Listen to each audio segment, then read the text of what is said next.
We're here.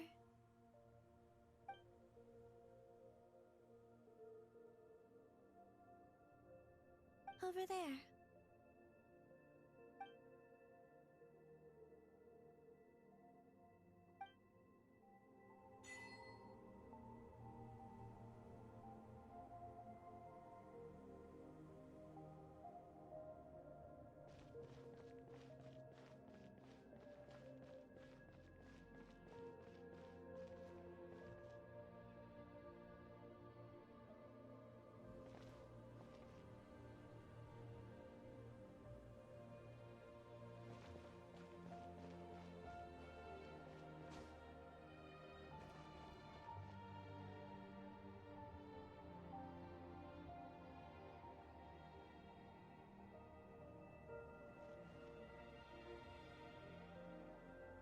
Our spaceship.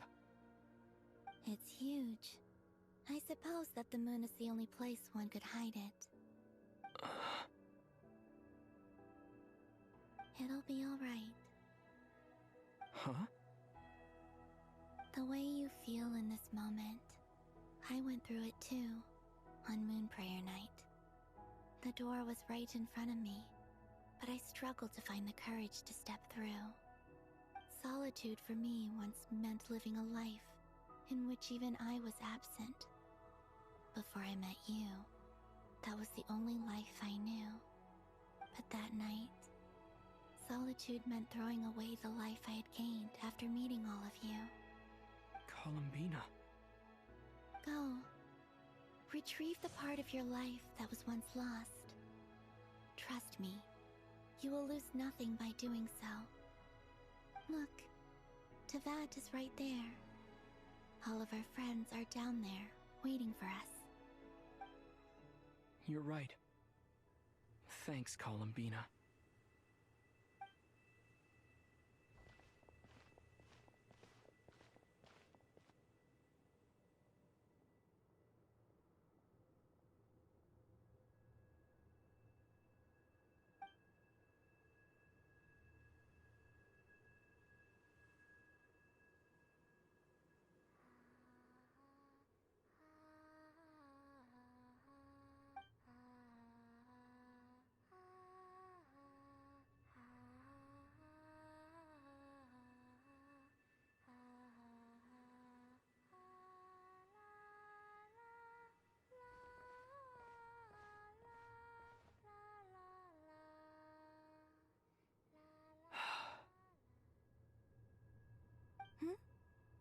Finished? Yeah. Why did you take your eye mask off? Well, since my return, I've decided to take more opportunities to see the world with my own eyes. Besides, I've always wondered how Teyvat looks from the moon. And what do you think? It's beautiful. I could spend a whole day here just gazing at it. What about you? What do you think of the truth you found? I haven't looked at another person's expression in a long time, but I think yours is saying it was neither good nor bad. Keep this up, and it won't be long before you give Nephra a run for her money. Oh, I don't think that's going to happen. I'm much more used to sensing what's going on around me with Kuvaki. I think I'll save my eyes for seeing special moments I really want to remember. I read the spaceship's flight logs. I always assumed that this was my first time in Teyvat. I thought that Lumine and I must have been hibernating in space for centuries on end. But the logs show that our spaceship flew over the skies of Teyvat once before. A long, long time ago. Flew over? So you didn't land? No, the ship barely came to a stop before flying on again. After that, it continued traveling through space for a long time. Some of the data is corrupted, but I suspect that it kept flying for thousands of years. It was only after that that the ship made a forced landing in Nodcry. When Lumine found me, she came from outside the ship. Could this mean that she left the ship long before I did? Maybe even during our first pass over Teyvat. Are you alright? Yes, I can feel that the truth is coming together, one small piece at a time. I remember Lumine telling me that when she first arrived in Conria, she could not recall the past. So this might be something that even she doesn't know. Here, I made some space for you. Your mind must be racing, and this seems like the perfect place to relax and clear your head. Oh, wait, there's one more thing. What is it? Wait here a moment.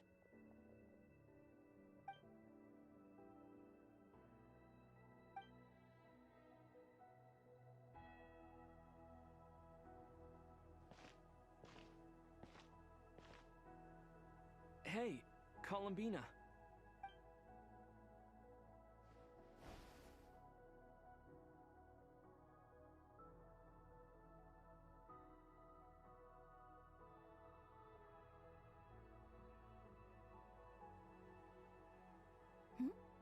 Is that a new outfit? An old one, technically. It's been in a cabinet inside the ship this whole time. It's a matching pair with Lumine's. She always liked this set more. Huh. I don't think there's a huge difference. Really? Yes, it's still the same you. You're the same person, no matter what clothes you wear. Only Columbina would make an observation like that. Traveler, do you consider Teyvat your home? Home is wherever Lumine is. But then after all the time I've spent here, and everything I've been through, yes, I'd say it's my home. Would you change your answer if Teyvat changed appearance? I mean, if the truth about Teyvat turned out to be different than what you thought.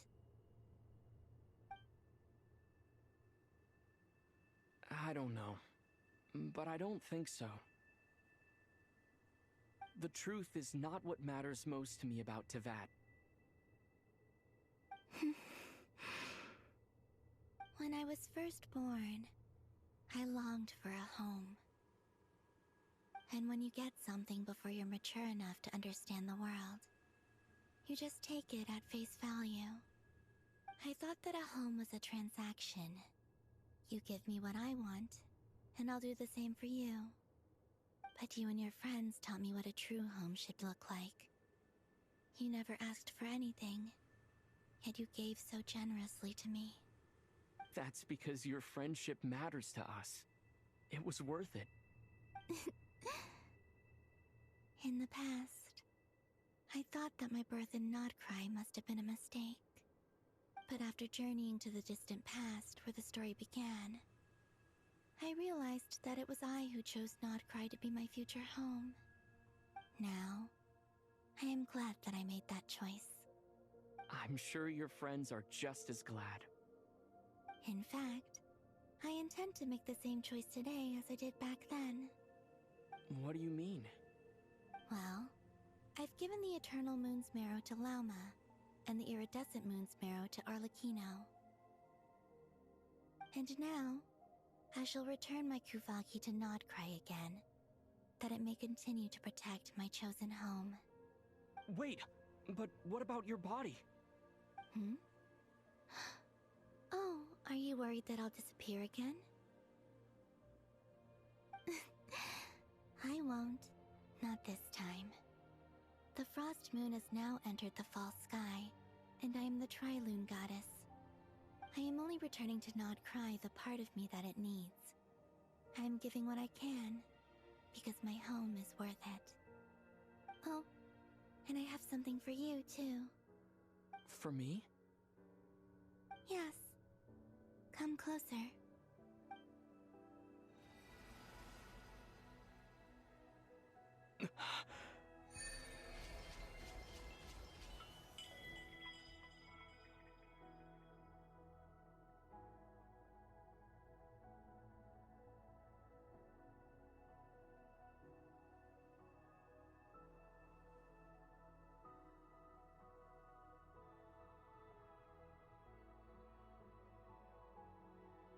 What was that? I lifted some of the restrictions this world placed on you. I trust this will help in your future adventures. My power. It feels like it's grown. I can use the elements more freely now. Thank you. This will be a great help. You're welcome. I see you as family, and after everything you've done for me, In fact, no. It's not because I owe you. It's because you're worth it. Here, this flower is for you.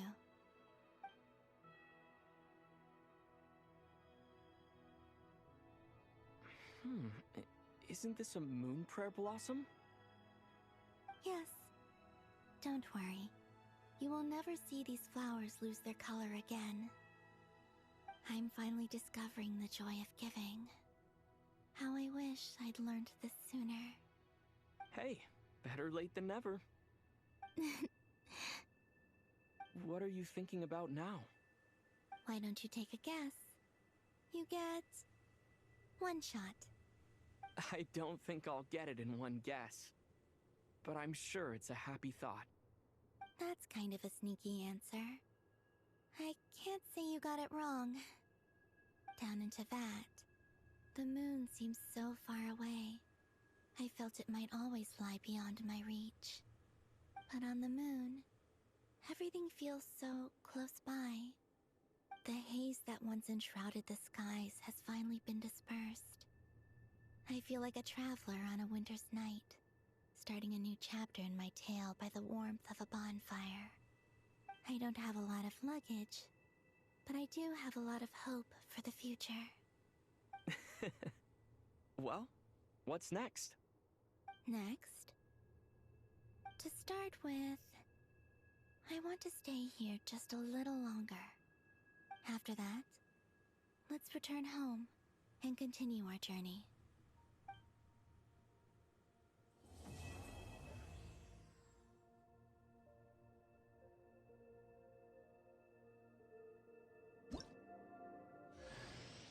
These clothes bring back so many memories.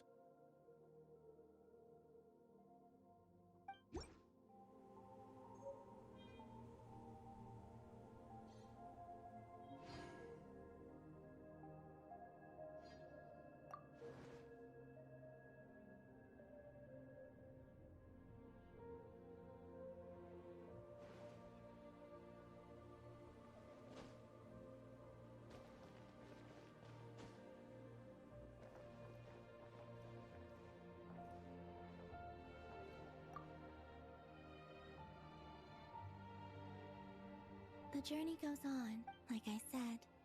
This is not the end. I don't believe there has to be an ending.